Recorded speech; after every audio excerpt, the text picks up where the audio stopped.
जय हिंद दोस्तों, मैं शुभम सिंह परिहार स्वागत करता हूं आपके अपने YouTube चैनल आरंभ एजुकेशन हब पर।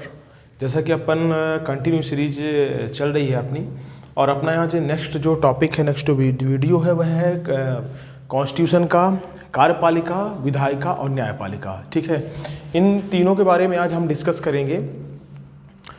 तो स्टार्ट करते हैं अपन। थोड़ी इसके बारे में डिस्कस कर देता हूँ, कार्यपालिका, विधायिका और न्यायपालिका क्या है। भारत हमारा एक लोकतंत्रात्मक देश है, जहाँ पर जनता के द्वारा चुना हुआ प्रतिनिधि हमारे ऊपर शासन करता है। इस प्रतिनिधि के जैसे हमारे यहाँ पर संसद और राष्ट्रपति, इन दोनों का जो सेगमेंट है, जो प्रोसीजर है, जो प्रोपेगेंडा है, एक दूसरे से कहीं ना कहीं, जैसे हमारे यहाँ पर भारत का प्रथम नागरिक हमारे यहाँ के माननीय राष्ट्रपति जी, कौन इस समय पर, डॉक्टर रामनाथ कोविंद जी। इसी प्रकार संसद ने भी अपने विभिन्न टाइप्स बनाए हुए हैं, राज्यसभा, लोकसभा, विधानसभा, विधान परिषद, राज्य स्तर पर विधानसभा, विधान परिषद, और केंद्र स्तर पर लोकसभा और राज्यसभा। ठीक है, तो स्टार्ट करते हैं अपन वीडियो। और भारत में संसदीय व्यवस्था, जैसे मैंने आपको बताया, भारत में संसदीय व्यवस्था को सुचारू रूप से चलाने के लिए यहाँ पर 3 प्रकार का माध्यम चुना गया है। ठीक है ना।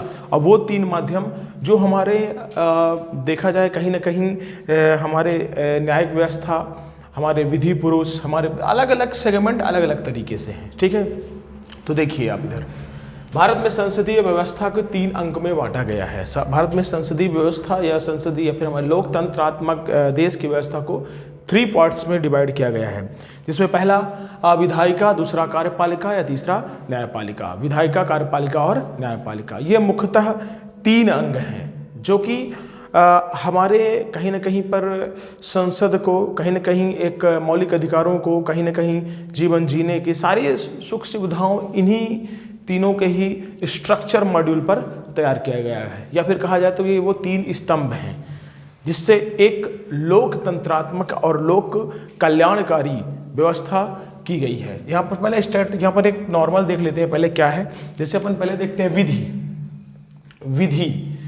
विधि का अर्थ होता है कानून। किसी भी कानून को बनाना, बिल पास करना, ये अधिकार हमारा विधि या ये अधिकार हमारा विधि के तहत आता है। विधेयक या कानून या बनाना, ठीक ना। इसमें कानून बनाना और लागू करना, जैसे आपको पता है कि माननीय नरेंद्र मोदी जी जब से आए 2014 से कंटिन्यू अभी पर हमारे यहाँ पर पीएम है, तो उन्होंने जो फैक्टर बनाया, उन्होंने जो चेंजिंग लेकर आए, उन्होंने जो चेंजिंग किया, चेंजिंग लेकर आए, जैसे आर्टिकल 370, 35A, 3 तलाक बिल, इसके अलावा जितने भी अमेंडमेंट उन्होंने चेंज किया, चाहे वो जीएसटी से लिए, गुड सर्विस टैक्स, 122वां संविधान संशोधन, इसमें मतलब एक देखा जाए तो कहीं ना कहीं वो जितने भी चेंजिंग लेकर आए, उन्होंने एक नए बिल को पास किया। ठीक, चाहे वो 370 हो, 35A हो, 3 तलाक हो, जितने भी हैं, तो अमेंडमेंट जो बन रहा है, कानून जो बन रहा है, वो विधि बनाना और पास करना, लागू करना। इसके अलावा होता है कार्यपालिका, ये तो विधायिका कार्यपालिका। अब कार्यपालिका और न्यायपालिका, कार्यपालिका कार्य को सुचारू रूप से संचालित करते, जो अपन नीचे देखेंगे। न्यायपालिका, हमें जो न्यायिक व्यवस्था है, एक चाहे वो अमीर हो, चाहे वो गरीब हो, चाहे वो किसी प्रकार का एक सेगमेंट हो, ठीक ना, उसमें न्याय सभी को बराबर है। सभी एक कहीं ना कहीं देखा जाए तो ज़्यादातर जहाँ पर जो न्याय हो उसे अपन भगवान स्वरूप के रूप में कि न्याय करने वाला व्यक्ति कभी गलत। लेकिन अभी हाल ही में अभी जस्ट रिटायरमेंट हो रहे हैं अपने यहाँ पर चीफ जस्टिस दीपक जी का, उनका जो बयान आया उससे बहुत आहत हुआ मैं कि यह केवल अमीरों के लिए रह गया है, गरीबों के लिए ऐसा कुछ नहीं है। खैर, वो उनका स्टेटमेंट है, क्लियर। तो आगे अपन देखते हैं, पहला स्टार्टमेंट करते हैं कार्यपालिका। स्टार्टिंग मोमेंटम है अपना कार्यपालिका से। कार्यपालिका, कार्य को चलाना, ठीक है, कार्य को सुचारू रूप से स्टार्ट करना। और कार्यपालिका के 2 पार्ट हैं, केंद्र स्तर और राज्य स्तर। एक सेंट्रल का है और दूसरा स्टेट का है। केंद्र स्तर और दूसरा है राज्य स्तर।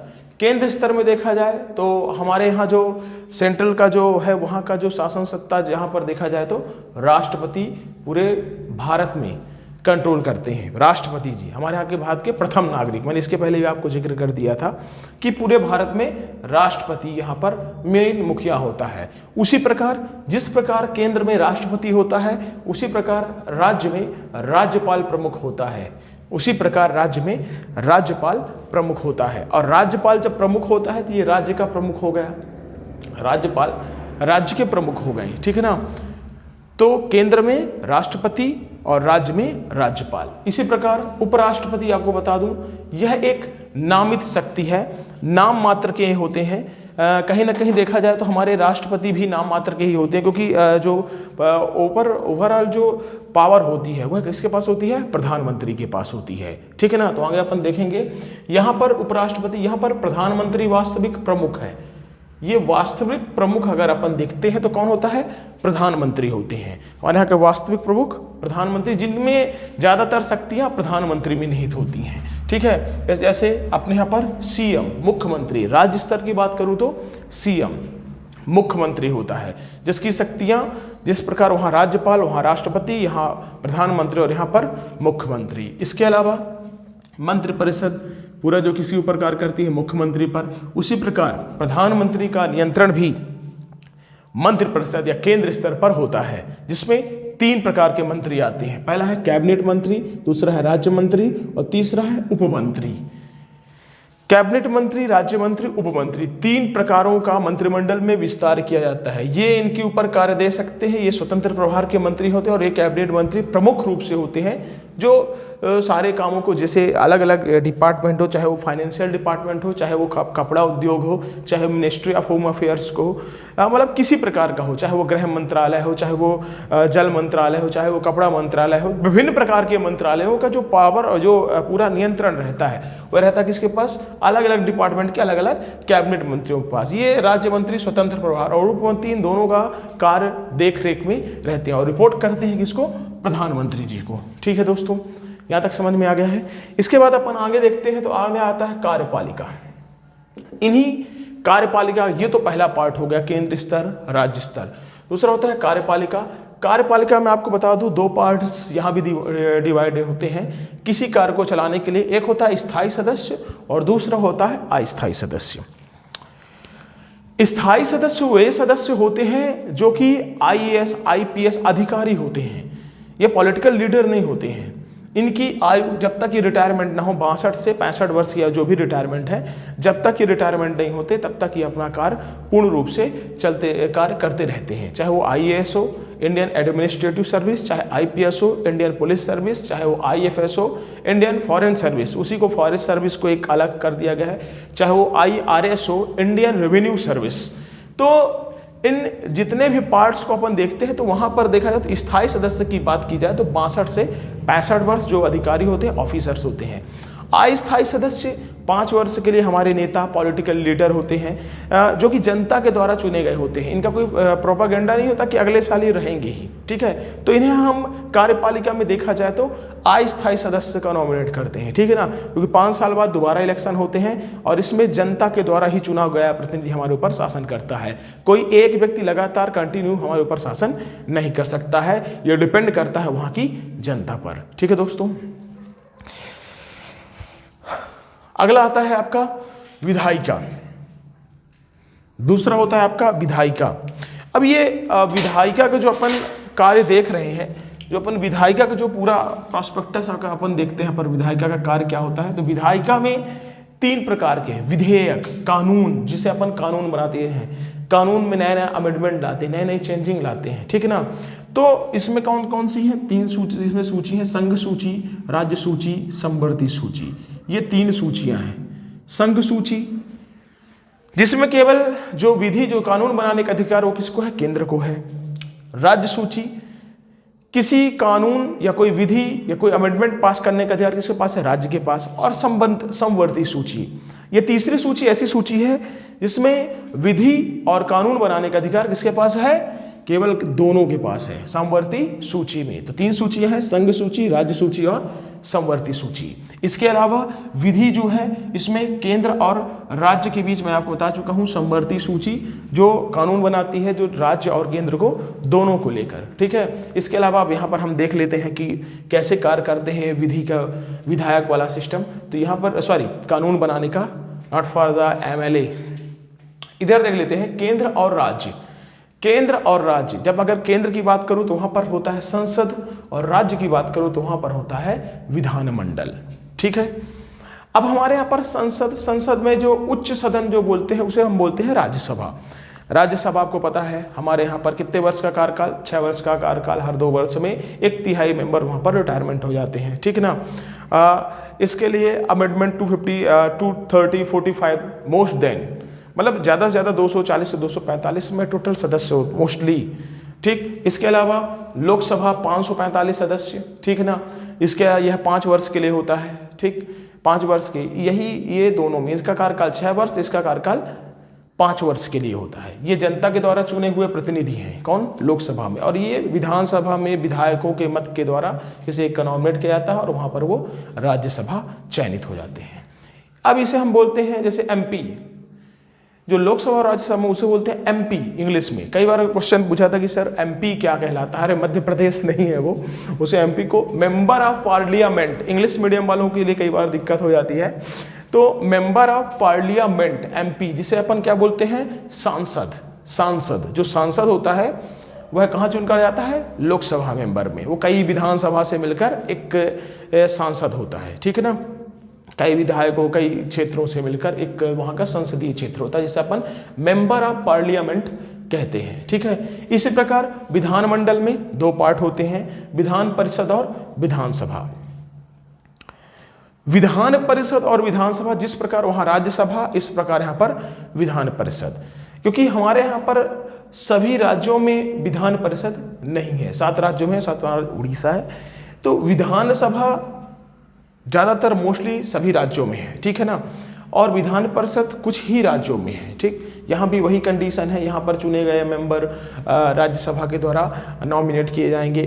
राज्यसभा, जैसे यहाँ पर राज्यसभा से नॉमिनेट होते हैं ऐसे हम विधान परिषद डायरेक्टली वहाँ के मेंबर चुन लेते हैं। जैसे अपन महाराष्ट्र की अभी हाल ही में सरकार में आप देख रहे हैं उद्धव ठाकरे जो CM है वहाँ के, उनको अब डायरेक्टली विधान परिषद के माध्यम से लाया जा रहा है, ना कि विधानसभा में, ठीक है ना। विधानसभा में वहाँ पर इलेक्शन होंगे जो जनता के द्वारा चुने जाएंगे। अब देख लीजिए, जो विधानसभा के द्वारा चुनते हैं उसे हम विधायक बोलते हैं MLA, member of legislative assembly, ठीक है ना।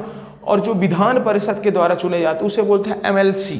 याद रखिए दोनों में अंतर है। जो विधानसभा द्वारा चुने जाते हैं उन्हें हम MLA बोलते हैं, और जो विधान परिषद द्वारा चुने जाते हैं उन्हें हम MLC बोलते हैं, member of legislative council. Member of legislative council, एक को काउंसिल, एक को असेंबली, दोनों में अंतर ध्यान दीजिएगा।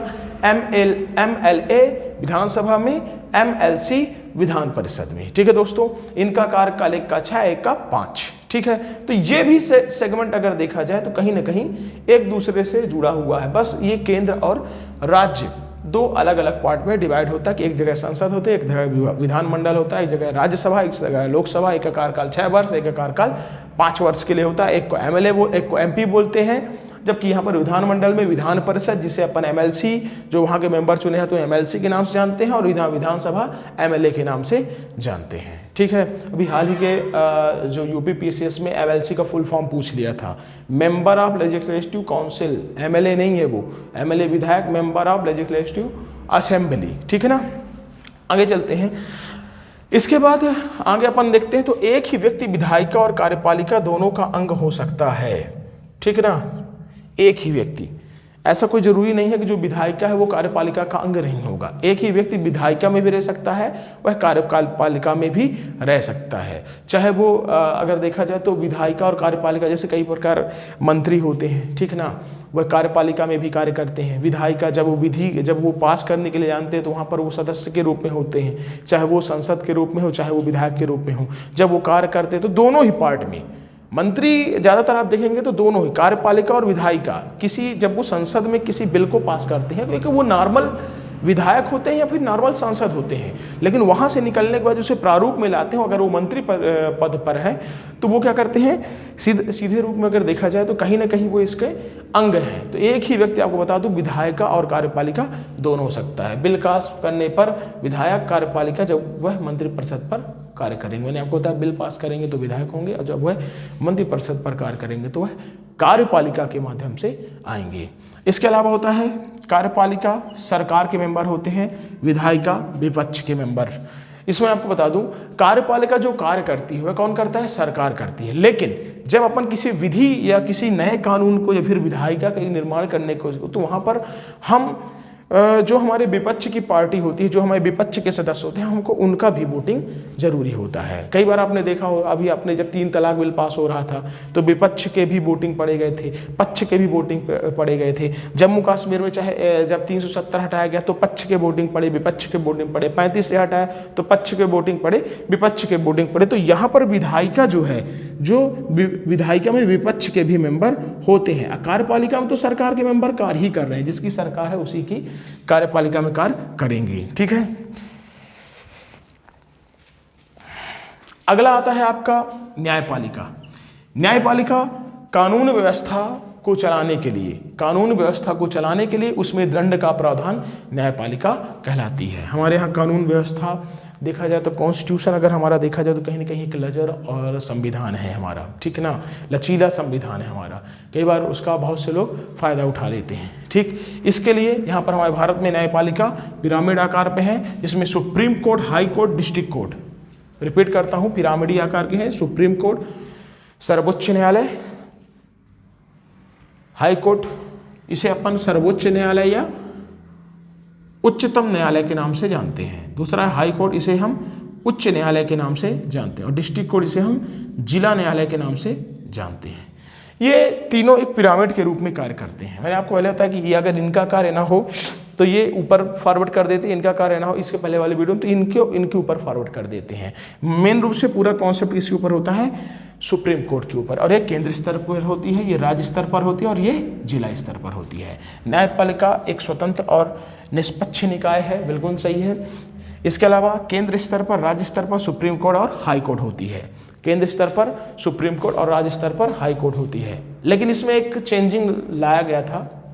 हमारे जो संविधान निर्माता थे, जो संविधान निर्माण कर रहे थे, उन्होंने एक चेंजिंग लाया कि अगर कहाँ न्यायपालिका और एक कार्यपालिका अगर साथ में आ जाएंगे तो जिन लोगों को न्याय नहीं मिलना होगा उन लोगों को न्याय नहीं मिलेगा, और जिसकी सरकार होगी उस हिसाब से चलेंगी। तो उन्होंने आर्टिकल 50 में, अनुच्छेद 50 में न्यायपालिका एवं कार्यपालिका का पृथक्करण कर दिया है।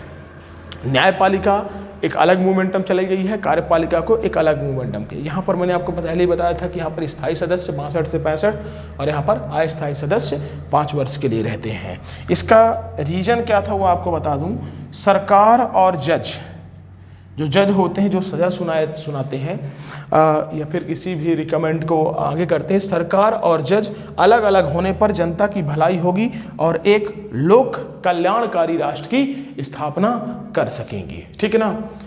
जब सरकार एक अलग होगा, जनता का एक, कई बार क्या होता है कि जैसे सरकार ने कोई रूल्स रेगुलेशन लगाया, उसमें सुप्रीम कोर्ट तुरंत एक्शन में आ जाती है ताकि उसमें एक निष्पक्षता रह जाए। अगर सरकार और न्यायपालिका दोनों को ऐड कर देंगे तो फिर सरकार जो मन में आएगा वो करेगी, उसका कोई विरोध करने के लिए नहीं होगा। लेकिन यहाँ पर हमारे यहाँ पर सबसे स्वतंत्र निष्पक्ष निकाय संस्था जिसे हम सुप्रीम कोर्ट के नाम से जानते हैं। ठीक है दोस्तों, और इसीलिए यहाँ पर ये भी पिरामिड का एक रूप है, न्यायपालिका, कार्यपालिका और विधायिका। ठीक है, तो आज का वीडियो यहीं तक था। नेक्स्ट वीडियो जल्द से जल्द आएगा। तब तक के लिए धन्यवाद। और हाँ, एक क्वेश्चन है, इसका आप आंसर देंगे। इसमें क्वेश्चन ये है कि सुप्रीम कोर्ट आपको बता दूं 5 प्रकार के रिट जारी करती है। ठीक है, ये तो आपको पहले ही क्लियर कर चुके हैं। ठीक है, लेकिन मेरा सीधा क्या राज्य सरकार भी 5 प्रकार के रिट जारी कर सकता है या नहीं? जितने भी व्यक्ति वीडियो को देख रहे हैं वो इसका जवाब जरूर देंगे। और सभी लोग, क्या राज्य सरकार भी इन 5 प्रकार के रिट जारी कर सकता है या नहीं? ठीक है ना। तो इसलिए आपको आंसर उसमें क्लियर करना है, और रिट कितने प्रकार के होते हैं जो मैंने पहले वीडियो बताया, तो ये आपको नहीं बताना, ठीक। तो आपको रिपीट के दे रहा हूँ, राज्य सरकार रिट जारी कर सकती है या नहीं। थैंक यू, धन्यवाद, खुश रहें, स्वस्थ रहें और घर पर रहें।